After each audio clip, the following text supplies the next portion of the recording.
Dalu macange Mbak Limbo, Pak Minto pripun pawartosipun panjenengan? Sehat niki panjenengan saking dalem Bojonegoro napa ampun wonten wilayah ngriki krana wau dalu ngranduk-ngranduk li dados. Nggih niki langsung saking Bojonegoro, Bapak. Alhamdulillah pikantuk berkah pangestu panjenengan lampah kula lancar mboten enten alangan setunggal punapa. Alhamdulillah. Nggih, alhamdulillah. Wah, remen sanget lho dalu punika mo. Ditimbali mriki teng desa Dadap Langu. Nggih to, Pak? Nggih, Dadap Langu. Kecamatan Ponggok, Blitar. Luar biasa, pepanggih langsung kalih Bapak Kepala Desa. Gini menika Bapak sinten Pak? Dan jenengan ditanggap sinten? Bapak Rokimun. Nggih ta Pak? Lho jenengan kok senyum-senyum kok modele kok ngece kula mboten tepak. Wong ditanggap padha tekan kene kok ora mudeng karo Bapak Kades ya elok kok. Lek kula mudeng wong wau dalu nggih sampun panggil lho Pak Rokimun menika piyayine nyuwun sewu gapyak semanak dono weweh luar biasa lho Pak saestu menika. Nggih, heeh. Jenengan ampun semrat piyambak to nggih. Pak Lurah ingkang bijaksana nggih Bapak Rokimun menika luar biasa. Nyatane ditresnani kalih wargane bisa menjabat 2 periode. Amin. Leres ta kula? Lho pripun awake dhewe nyuwun sewu Pak kula lek ditimbali teng putih-putih ngoten niku tetep serawung kalih piyayi sing nimbali kula. Ya, heeh. Lagi ngoten to Pak nggih? Betul sekali ya. Pokoke lek dados napa niku seorang kepala desa jenengan kan ngastone nggih Mbah Lurah to Pak jenengan niku. Nggih dalang nggih Mbah Lurah. Kok nggih kalih-kalih jenengan ayahi niku. Dadi sak ora-orane panjenengan ditimbali rene iki kudu ninggali apa sing pantes mbok aturke ben kanggo tepa tulodo kanggo sangu warga masyarakat ing Dadap Langu kene. Nggih, paling boten napa to sing saged diparingke masyarakat mriki nggih menika paring panglipur nggih namung saged derek dedonga kagem sedaya masyarakat mriki. Mugi-mugi sakbadane acara menika pinaringana kabagas keselamatan, bagya mulya, ayem tentrem tinebeke saking sambikala cinaketa saking rezekinipun. Allahumma pripun ingkang teng ajeng tasik semangat nggih Bu nggih. Luar biasa lho, wah istimewa sangat nembe munggah mawon serampat ibu-ibu wis guyu. Kae sapa to dagelane sing lemu kok kaya dagelan kondang saka Madiun. Kaya kirun. Matur nuwun lho nggih Bu nggih. Lah ibuke ayu-ayu. Lah sijine sapa sing cilik kok kaya kancane kirun? Kaya kirik. Nggih, tiyang niku pun enten bagiane piyambak-piyambak nggih Bu nggih. Niki ugi memeriahkan mengeti hari kemerdekaan RI nggih Pak nggih. Nggih. HUT hari yang ulang tahun ke-78. 78 mula menika kula pengen nyuwun semangate warga Dadap Langu kinten-kinten tasik semangat napa sampun ngantuk menika. Merdeka! Merdeka! Siapa kita? Masa lali karo wae dhewe. Nek kula nyuwun sewu lek kula sanjang siapa kita Indonesia Dadap Langu Jaya ngoten nggih Bu nggih. Dul apa ning ndi kowe Dul? Gawe wedan wong kowe iki ya melok rombongan lho kok gawe wedan. Ngomongke Mas Dodok perkara dagelan bagus karo Allah. Nggih. Lek jenengan kata sing mastani kaya kirun. Nggih. Yang membuat hasil sing membuahkan hasil iki krana panjenengan mirip karo kirun. Nggih. Lek kancamu ya, kancamu kuwi krana membuahkan hasil iki wajahe yang sangat tidak layak tampil. Lho. Angge ngoten niku mo, tiyang kan pun enten bagiane piyambak-piyambak. Lek kula lek napa tiyang wastane menika kados kirun, lah nek niki apa ya? Aku ya bener mah ngomong kirik mangke toke. Ora masalah. Tuh tenan ra masalah. Malah enteng aku. Lah kok enteng? Wis tak ngomong to. Duh, nesu nek iki nesu alah nesu. Aku ora rasa ngomong karek. Lho, mpun mirip nggih, Bu nggih? Mirip. Kirek cilik piye to, Mas? Nek kirek gede. Lah nek kirek banci? Kirek banci. Lah jirek wis njalukmu swara kirek. Lah apa yang kene kira nok kene kirek lho. Lho nyapa lho wis bagiane nyatane ibu-ibu ya seneng. Seneng nggih Bu nggih. Niki mireng informasi pusat langsung Mas. Bahwasanya kalau wayangan pada malam hari ini sukses, lancar dan semua warga sangat menikmati dan sangat gembira, maka di Dadap Langu 1 bulan sekali akan diadakan wayangan 4 kali. Tidak mungkin. Danane kakeanmu iki. Lho tegese apa to Mas? Tresno seneng kalih budaya mboten kados masyarakat mriki lagi ngoten Pak Minto nggih. Nggih. Nyatane lho bersih desa nanggap wayangan enten dagelane. Ya seneng ae ora urun kok. Duh, ngece. Nyuwun sewu, niki mboten urusan urun karo ora urun Mas. Masalahe apa? Sedaya pun diurusi kare Mbak Lurah. Lah engke lak gratis to berarti. Nggih. Kari budal kok ya Gare budal ya ora masalah kok omong dhewe. Lho, tenan lho ya. Nyuwun sewu Bu kula badhe tanglet enten dagelan kalih, setunggale omong, setunggale mboten omong. Kinten-kinten sing dagelan sing mboten omong niki mantuk mboten dibayar niku pantes napa saru, Bu? Pantes napa saru? Bosok wedal iki. Masuk 250 ra cair. Ora omong kowe. Ngomong saiki. Ayo ndang ngomong sing apik, ngomong dhewe ya. Ngomong dhewe sing apik. Ya pertama bagi binagi. Oh, karemu pengen apa Kalih Pak Minto. kalih Pak Minto. Nggih, kalih Nyuwun sewu Mbak Pak Ibu. Minto. Gak aku wis kenal suwe rasa bagi-bagian karo aku.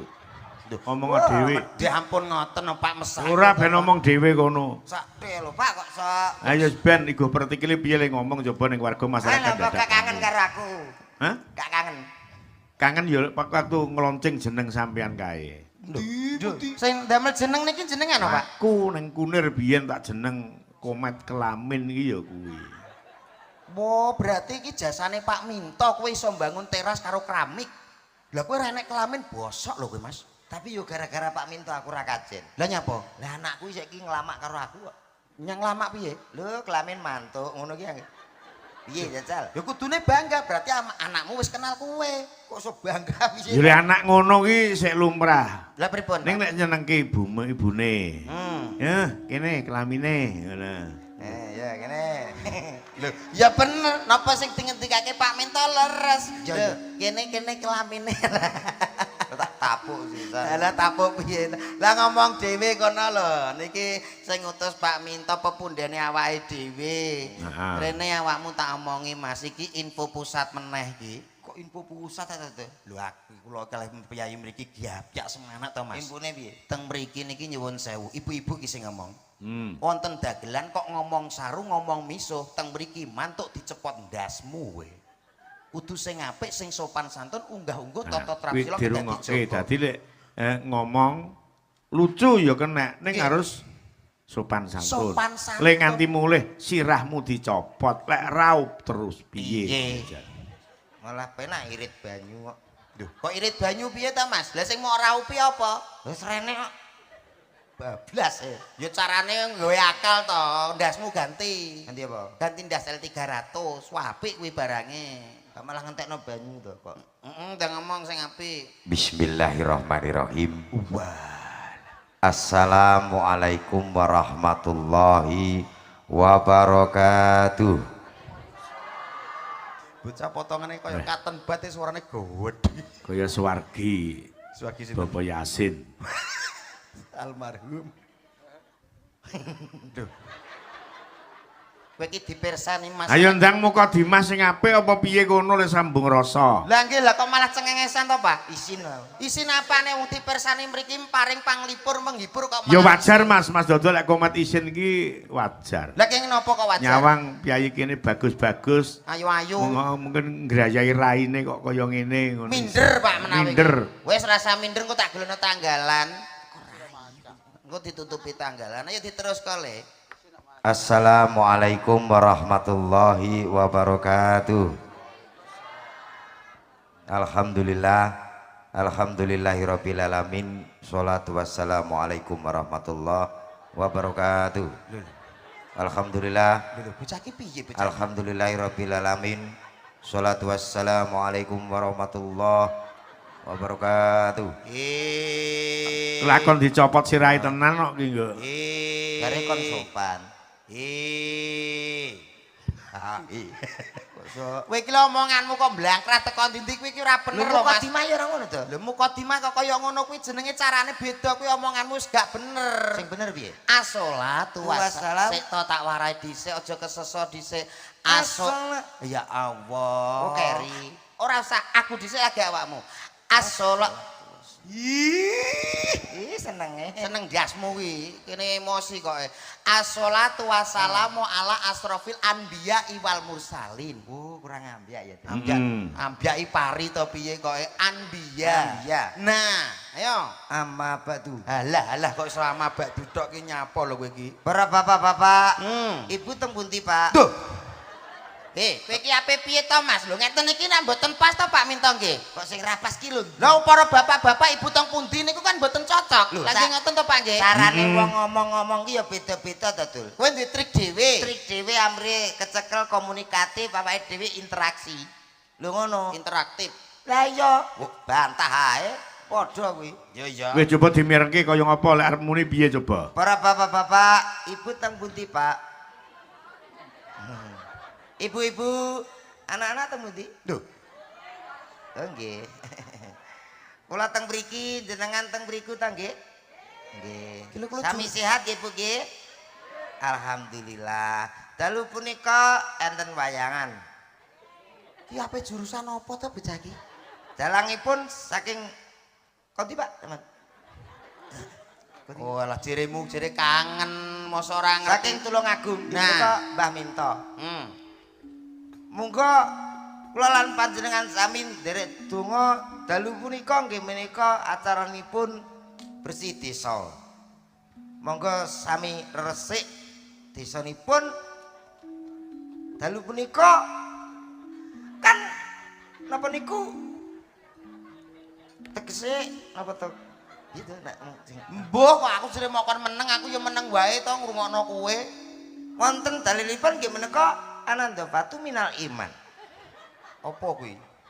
Menengo cek mikir Ananda batu minal iman ingkang artosipun nggih menika kebersihan menika sebagian saking iman. Mula menika gak percaya wong-wong kitane ya. Mula menika monggo dipun resiki desanipun didol sak payune lho. Tuwapuk kare Pak Rokimun tenan kowe kok.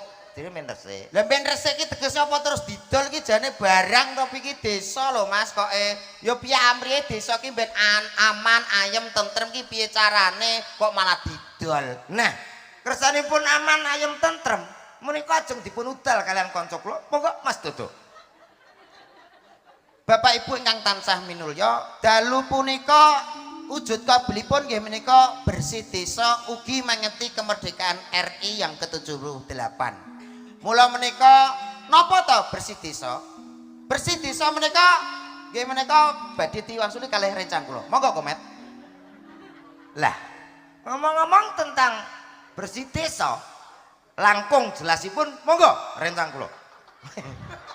Kula piyambak mawon. Kepelane sak gedang. So angkacane karuan goblok kok dikon ya goblok paling gak paling napa teng mriki tenggene desa paring apa wong awake dhewe kok ki mulih njaluk arep-arep kok so paring iki lho. Lho ngeten iki apa Tegese iki menehi tinggalan. tinggalanmu apa? Ora sebatas ndagel. Nah. Ning ya ana isine. Wi. Lah wong kene rene iki mau ya nyilih-nyilih lho kok iso ninggali lho. Maksudnya teng mriki sampean isone apa ngono lho Mas? Lah aku lho aku ora iso apa-apa. Maksudnya sampean iki lan kene dikongkon apa? Ya ndagel. Lho, ya ndagel iki lho anek piye ngono lho? Enek wayang. Piye to bocah ki? Maksudnya ndongakno napa ngoten lho kagem masyarakat Nah. niki. Ngoten lho. Ndongake Nah. kepiye amrih warga kene iki ben seneng. Nah, Terus paling ndak sakwise Cak Komet ki ndagel ana kene kena nggih pengeling-eling. Pengeling-eling. Tembunge Komet kae ngene iki pantes tak nggo. Nah. Tembunge Komet ngene pantes Nah. tak sisihke. Kuwi Nah. kudu. ngoten. Kula ndongake. Iya to. Nah. Iya iki aku ndongakno keluarga kowe ora berhasil ya. Pokoknya mugi-mugi selamat ngoten nggih. Nggih pun. Lho, Monggo sampean Mas. Lho ngeten iki ndak prayogi to Pak, ngoten niku kok mboten enten embel-embel penting lho, Mas, selamat lho. Ya penting tapi kan paling gak enek sing dawa sithik lho Mas, isine ki oh apa? bocah ki njaluk dihibur Mas, bocah ki njaluk dihibur. Paling nggih ngoten modele Coba, kaya ngono lho. ben dikandengi karo Mbak Punjung, jajal gandeng ana Mbak Punjung ki. Punjul Ah. ngono lho Mas, kok wis wis senenganmu ki nek enek wong wedok kok modele kok Lah napa bundino ya awak-awakmu lho ya sing vitamin Iki tak goleke setelan Kok padha mrenyene. Nggih, modele kok sampean awor aku kok ngresula ki nyapa lho Mas kok iso. Wong padha-padha awake dhewe ki ya kaya dulur ya kaya lanange ya. Yo, ngono kuwi salah paham meneh. Selamat malam Mbak Punjung. Sugeng dalu, Mas. Ya Allah makin cantik malam Terima hari kasih. ini. Ya ampun. Gimana jenengan kabarnya gimana? Baik sekali. Baik sekali. Tadi sampai sini jam berapa? Jam 6. Oh jam 6.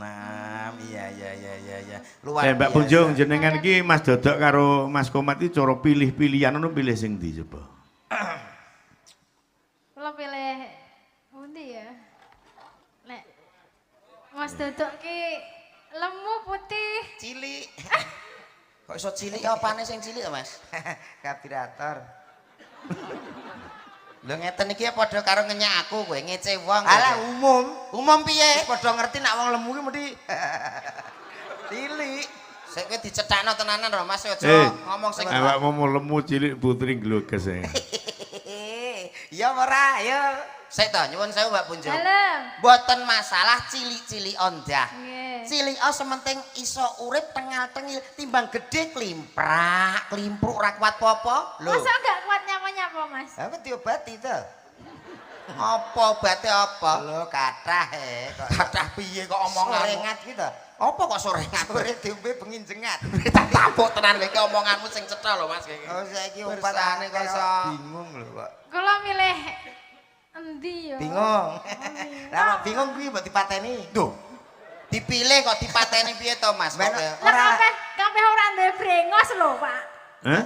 Kabeh mboten gadah brengos Sik kok. kok lemu seneng karo brengos kok liram lho jane manfaat brengos ki nggo apa? Tirose damel keri-keri ngoten. Oh, wong wedok kok seneng keri. Nek ngono tak kileni. Saiki ditekoni mboko siji sinden sakmene kae iki. Nduk, Put. Sampeyan wong lanang ki sing enek brengos karo ndak pilih sing ndi? Oh, niki ya milih brengos no. Loh, brengos to. Hani? Niki ya nih brengos to ya. Nah, Tika.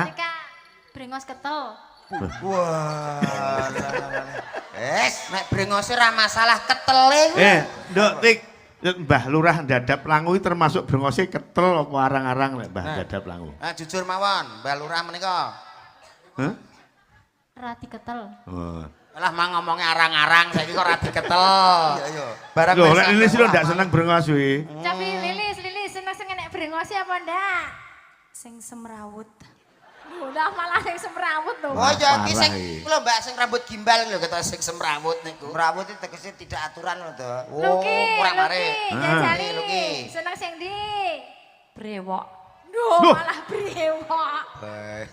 Lah lagi piye keadaan awake dhewe rene sing brengosan kok. Sing loro kuwi ditekani apa ora? Alah mboten usah. Lho ngene iki jenenge uga adil.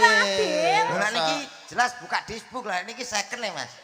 Kok second ki piye jane barang. Pit sauri pit. Lho, nyuwun sewu. Enggak, Pit. Mek Mbak Aku- Pipit nyuwun sewu nek kalih wong lanang niku seneng sing brengosen apa mboten? Nah, aku sembarang arep kok. Gagal aku delap kok. Piye mau lek muni second? Aku cara gedang serat Eh. diceki. Lekmu muni mung biasa second. Second jenenge di. Oh, ngaku tikum banyu anget isik gurih kok. Lah Apa roh? sakmono iki terus banyune sepiro? Ya carane. Met, kowe iki sebagai wong lanang kudu tanggap sasmita. Lek wong wedok sakmene kathahe kok pengen brengosan, kowe iki yo dadi macak brengos ngono lho, Met. Carane. Dadi lho, dibrengosi dik. Dadi ketok ngono bagus kowe kok. Lah nggih ngoten to nggih Mbak Punjung nggih. Iya, Mas. Ngapuntene. Trae wong lanang lek brengos niku ketinggal gagah Oh, nggih. gagah, Wedok masa. piye-piye. Jenengan seneng sing Mesti brengos? kuat. Yutin. Brengos. Lek kuturah. Ampun mboten maling is malih warna. Malah warna Sik yu. Kok sampean dawuh nek sampean brengose turah ki brengos sing ndi kok turahi? Ya pengen apa ya kita bubut nih. Mboten. Sik. Aku kok khawatir. Apa? Sampeyan pengen brengos, mau tak bubutne. Ki jane mbubuti pitik ngono ta piye kok dibubutne iki? Aku wis panggamu wis paling warnane malih. Ora apa-apa, iki pepundhane awake dhewe lho. Alah wong jaba rambutnya kaya ngono. Lah terus Ndahne. kowe ngece butin kowe iki Anu. kok. Ayo, kowe iki Ayo, piye carane Mas. wong lanang iku kudu tanggap tasmi Iya, iya. tapi ditresnani karo wong wedok ngono lho Mas. Lagi ngoten to Mbak Punjung. Iya, Mas. Pancen estu apa sing diomongo sampean. Nggih. Wong lanang nek brengosan ketok kandel niku gagah Gagah bideksa, perkasa encih mesti. wibawa. Lagi ngoten to nggih. Iya.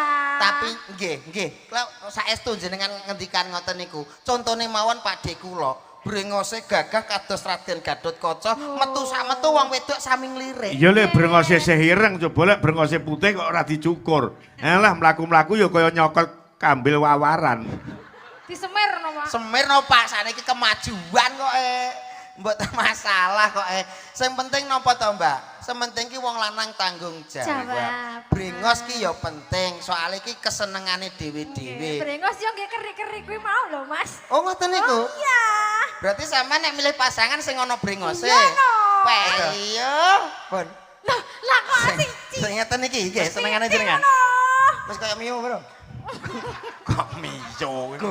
Aja ngono kuwi. sing Lah rada- piye to, Mbak? Piye to? Sing ketel sing akeh sing brewok. Sampean Mas. anu, sampean coreti dhewe sing piye sing dikarepne sing piye? Kaya ngopo? Sing brengos kandel, tipis utawa mondo-mondo? Nah, la ganteng, la. Aduh, sesene. La ki laire piye biyen ki? Kayak Mas Broto lho. Mas Broto, sisae suminten. Lah. Mbak Punjung sing ngene iki kriteriane jenengan nggih. Sik. Brewoke Oh. urung lho. Heeh. Brewoke urung lho, Mas. Mas Komet, engko lek brengose dadi jarine nggih keri-keri engko dijajalke ning Mbak Punjung. Oke. Wonten godeke. Iya lho, jenenge brewok kok. Oh brewok. Nggih. Kok mari tak cium. Rezekimu le Komet dina iki kowe bakal dicium karo widodari. Alah. Pripun? Pun bagus. Sampun. Loh, alise kok ngoten? Alisnya Kurang urung, ketel kurang no. ketel, ya Allah. Engko lek serampung karo dicium karo Mbak Punjung dicium karo bokong. Cium ki cara biyen nek cara saiki cipok. Ngawur. Piye? Cipok ya nek suarane. Suarane piye? Cuwepok. Cuwepok ki diantem krikil to piye kok cuwepok. La gagah piteksa. Pun gandeng. Sampun lho, Mas. Wis lumayan lho. Lumayan. Heeh. Dalam madhep rene. Lis emang ngono Lis. Ngorek-orek Piye, raine Lis. Matur nuwun lho, Pak. Tenan wis. Lho tenan Mas, sampean tambah bagus tenan lho Mas. Ngedap-ngedapi wong wedok tenan lho iki. Sapa wong nyawang sampean agak langsung tresno seneng kintil karo sampean pokoke pun to. Oh, enten lipstick nggih. Kurang abang. Kurang abang, Mas. Lah ganteng. Biasanya pakai kacamata juga. Aku senengane sing kece. Jarang lho dagelan tekan kene raine diobok-obok karo sinden iki. Jarang. Niki Gak wujud napa masalah, to, Pak? Yang penting dicium. Nah. Wis to ngene ngene tak cium. Ngono lho Mas, dadi kan ketok wibawamu. Ngono. Kacamatanya merah. Itu Oh. mereknya apa? Camo? Apa? Si. Kacamatanya mereknya apa? Kuwi? Mbak Punjung. Dalam Kang Mas. Ketingale kok enten sing mboten pas nggih. Apane, Mas? Blangkone Oh, iya, digantos. blangkone. Oh alah. Ya ganteng. Ditotot ben dadi wong lanang satriya pinilih. Lho aku ya seneng sing wong lanang sing anu ngono ki lho. Ana Go- anting-anting. oh, ana anting-anting ngono kae, Mas. Ben ketok gaul. Ki anting-anting. Wah, kamu ganteng sekali. Ah, masa? Aduh, aku seperti ingin membunuhmu. Lho, menciummu. Ciummu. Lho, awalnya dibunuh eleke karek dadi apike. Ya, Ngobar kuwi terus ngono. dicipok. Zaman pilih sapa dhisik sing cium, aku makan wis janji nek sampean wis brewok, tak cium. Aku wis gak masalah kene sik ya oke, kene oke. Lho, Kabeh wong loro iki menciummu. Tapi kamu harus memejamkan mata dulu. Aku kan yo malu. Merem. Ya no. Yo malu lek. Matamu tutup matamu. Matamu dhewe. Merem Memejamkan mata ku lho. Jam kamu pengen dicium pipi, hidung, mulut, atau yang mana? Wis kadung kaya ngene langsung mulut lho. Waduh. Kok terus mau jumuk punjere ta Mas iki kok ya. Apa golek ya apa kuwi ya. Ya udah, kamu pejam mata dulu ya. Enggak sampe. Met, aku ganti met aku met. Alah, ora kelem kumisan kok. Ya wis. Kamu pejamkan mata dulu. Merem met. Kayak musik romantis ngono, Mas. Grimi ngono Mas. Halo lo lo lo lo sayang. Alah, ya apa ki kok sak.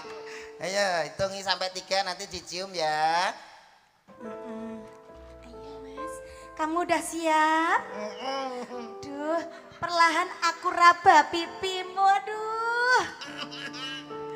Hidungmu Mas. Dada.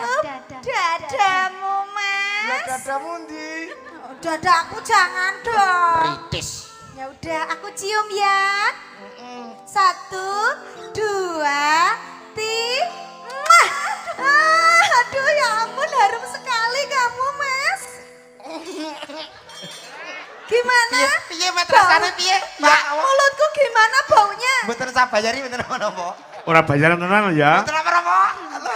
Wes dicium. Yang ini ya. Nggih. Sana, kamu Pengen ta? Lagune sing akhirnya Gantian. aku menemukanmu ki Mas. Bar ki aku lagune ya. kayak lo, la ilaha illallah kayak lo. Kok la ilaha illallah pripun to niku kok berangkat niku la ilaha illallah. Merem lo tapi. Merem romantis. Mas Komer, Iya sayang, aku sayang sama kamu. aku juga. Aku cinta sama kamu. Tapi kamu sudah mana sih? Kok sudah mana ndasmu kuwi no kok sok. Mas kamu juga cinta nggak sama aku? Aku cinta sama kamu. Tenane. Iya ya. Buktinya apa? Ala teng das no. Ya wes merem.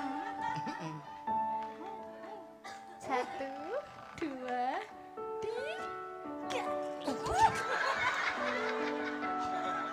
Astagfirullahaladzim. Ayo sayang, bae boyo to. Aku mampu lampu dasmu. Aku wis krasa mampu batang. Batang apa batang? Enggak. Apa enek critane lho wong ayu-ayu gelem ngambung aku iki? Lho, nyatane sing digoleki sing brengos sik to. Wis saiki tunjukno tenan. Ora aku wis ora aku, awakmu dhewe, nyedak dhewe. Tanggung jawab, Mbak. Wis kadung dioret-oret kok. Iya. Kudu Sampeyan sing tanggung tenanan. jawab lho. Sudah Membuat rusak rai saya. Tanggung jawab. Tak cium apa mencium? Karepmu piye? Kamu ndak boleh marah. Oh. Kamu tuh ndak boleh marah sebagai seorang lelaki yang paling ganteng. Wajahmu sudah seperti Roma. Wow, Roma Irayap. Oh, Mai Rayap. Iya, Roma Irama. Untuk itu aku akan menyanyi buatmu. Ya udah. Mas, lagu. Buatku enggak. Iki mbok wek, iki mbok nom, ngono lho ibarat nom, mbok wek mbok nom. Karo mbok wek sik.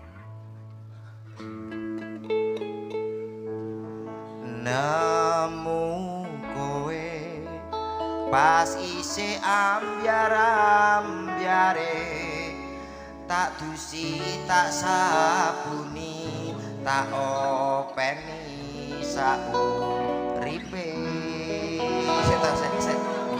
Dusi disabuni Sik. barang iki terus. Balani sik Mas, balani. Nggih, Pak. Balani. Sik ambyar-ambyar kowe tak dosi tak sabuni ya terus. Pisan kas. Dusi Pisan tak kas. sabuni. Kaya nemu wong Terus piye? kaya nemu wong gendeng. Anu kuncine Mas, kuncine. Balani kok ngarep. Nemu kowe pas isih ambyar-ambyare tak dusi tak sabuni Tak odoli. sok kene. Nanti aku nemu wong gendeng terus Sampeyan tindak gendeng, Mbak. ora. Kuwi jenenge ora apik to, Mas. Wong mbek pasangane kok ngendok gendeng lho. Sing romantis ngono Sing lho. romantis ngono lho kok. Lah aku karo bojoku tukaran wae kok. Lho makane Kan iki kudu bojomu iki to namane iki bojomu. bojoanmu, wong loro iki. Duh, lagune apa, Duh? Sing lagu sing saiki iku lho, nemen lho. Oke. Anu Romas. Ah, Roma yo kena. Anu A minor. A minor. Tapi ganteng tenan kok Met. Bila Bila sakmono Mas. Bila kamu sabar Mas. Sebentar. Bila Kok kaya gak aku. Bila kamu di sisiku hati rasa sadu satu hari tak bertemu hati rasa rindu ku yakin ini semua perasaan cinta tetapi hatiku malu untuk mengatakannya. Sebentar. Sing siji tinggurno. Omong atuh. Ya seneng ning Nggih, kene. nggih, Ning sebentar, omah sebentar. ra iso ngono mergo bojone jak ngono ya ora patut. Lah nggih, mboten Lah, pantes nyapa blas. kuwi? Lah kowe nyapa lho Mas? Nyapa kok ngono? Nyapa? Anu ndak apa-apa. Nyapa ada yang Mlakumu kok salah? malih. Reaksi otomatis. Apa? Reaksi otomatis. Cedak wong wedok. Lho, mlakune mau gak ngono lho Mas sampean. Coba Nyapa? lho. Sampeyan cedakne Mbak, cedak meneh Mbak. Ngene Mbak. Bila kamu di sisiku Ayo. hati rasa syahdu. Sampun Mbak. Piye? Nyapa to Mas? Lakune kok jeje meneh. Nyapa to Mas? Ya Mas. Adik, ndak boleh bangun ya. Santai ya. Anu, muslimin gak kena. Muslimin sapa kok muslimin kok sok-sok. Lah iki lho. Satu lagu buat kamu sayang. Lho, isa ta to? Gundul, Alah. gundul. kok sing mesra to Mas, Oh, dadi njaluk sing kaya mesra. tetangga sebelah lho. Oke, G Mas. Sering. Ki Sing Mas. mesra. Nang. Ini apa to Mas? Oh. Nanging apa walesanmu ning aku. Ora ana kote Mas kok sedih. Sing pas to Mas. Ora ana kote. Iso mesra apa ora jane? Suaraku pirak ku apa Mas nadane Mas? Oh, suaramu suara ula. Oke. Nanging Nanging lho sampean kok ampret Sini iki. lo, di sini lo. Kok geliga? kaya balsem Gilga. Gilga kok geliga Gak. iki balsem kok. Kurang piye Nduk suaraku piye? Kurang piye, Mbak? Sudah bagus sayang. Oh. Thank you. Iki thank you apa ngidoni? Ya karo ngidoni. Thank you-ne kok muncrat thank you. Ora apa-apa. Oh, bahasa Cina kok. Oh, Cina. Nggih, Bahasa nggih, Inggris, nggih. Thank you. Niki dijak duet ya Pak nggih? Hah? Duet. Duit karepmu ora Mas karepmu? Tetok lho Pak. Marah deh, Paling marah. nesu. Ora nesu. Iri paling. Ngerti ngono aku mbiyen dadi dagelan iso ngrungkang-rangkul sinden. Lah, dagelan nak gede dhuwur saru, Pak. Hah? Jenengan pantes iki tiyang pangkat. Nek dagelan iki kados kula ngenten lho. Manis. Berarti sampean nganu ngarani Pak Minto gak manis. Lho, ora. Lah terus? Ganteng. Lek ngono Gak gak pitekso. Lah nek ngono kuwi cair. Nggih, Pak nggih. Lah, penake kaya ngono iki coba wis bayaran, awar wong ayu, ngrungkang-rangkul. Lah napa ijol? Lah cobi to madhep mriki to, Pak. Cobi, Aku Pak. tak madhep debok kae. Lah kenapa? Niki lho Pak madhep mriki. Ben cintane komat karo dodok kuwi. Alah debok ra iso ngentut ya apa-apa. Kok ora iso Cobi madhep mriki. Cobi to, Gak Pak. rasa. Sekali-kali to, Pak. Masa pangga madep Nang, Pak? limbuk Aku senengane pilih sing mandhep gede. debok wae. Cilu. Selamat ulang tahun. Ulang tahun matamu kuwi. Selamat ulang tahun. Ayo nembang, Sik, bareng apa? nggih. Dipraktekke. Ah, Coba. nggih. Ibu-ibu minta lagu apa? Oka. Oga wis ora nyauri kok oga kok. Nah, pundutane kanca Anjing. perangkat ugi Bapak Kades sak Kecamatan Ponggok Oke. iki diaturke Napa to, Pak? gubuk asmara. Nah, gubuk asmara niku. Dibawani sing apik coba. Enak. Mangke digarap blues. Blues. Gubuk asmara iki. Anyar kok, Ci. Monggo, Mbak. Garap apa, Mas? Blues. Demen aku. Nggih. Napa to, Pak niku? Blues sih. Blusukan. Demen. Pak Minto senengane blues. Padha. Dadi anggar bengi blas. Ya ora masalah ulang tahun. Ora masalah. Anggar ulang tahun bebas. Pak Minto. Liyane nganggo kue tar Pak Minto nganggo bubur kok. Lah terus? Sebel. Yo. Nyingkar nyingkur.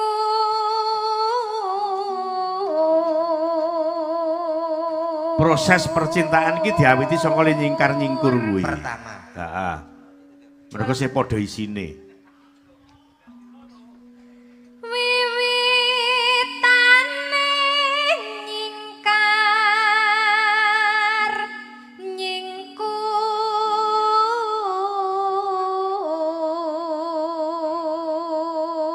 nyingkur. Lingasem yen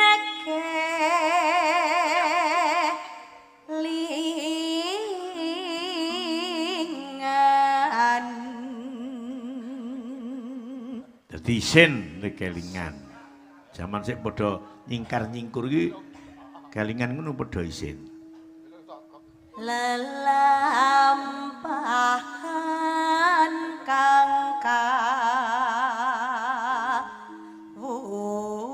kawuri. Heeh. Kur.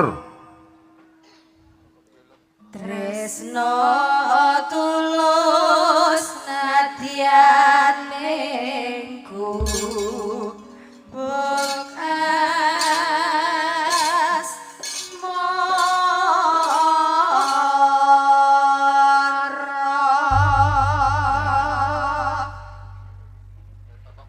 Yo, sak tembange joget goleki pasangane dhewe-dhewe. Ya. Pasanganmu kono aku kene. Oke. Dan iki wis ora mengecewakan. Padha irenge. Oh wis ayu putih delok gulune iki walah ngombe kopino glegek ketok ireng-ireng ngeten. Oh lho iki ngomong ngombe solar.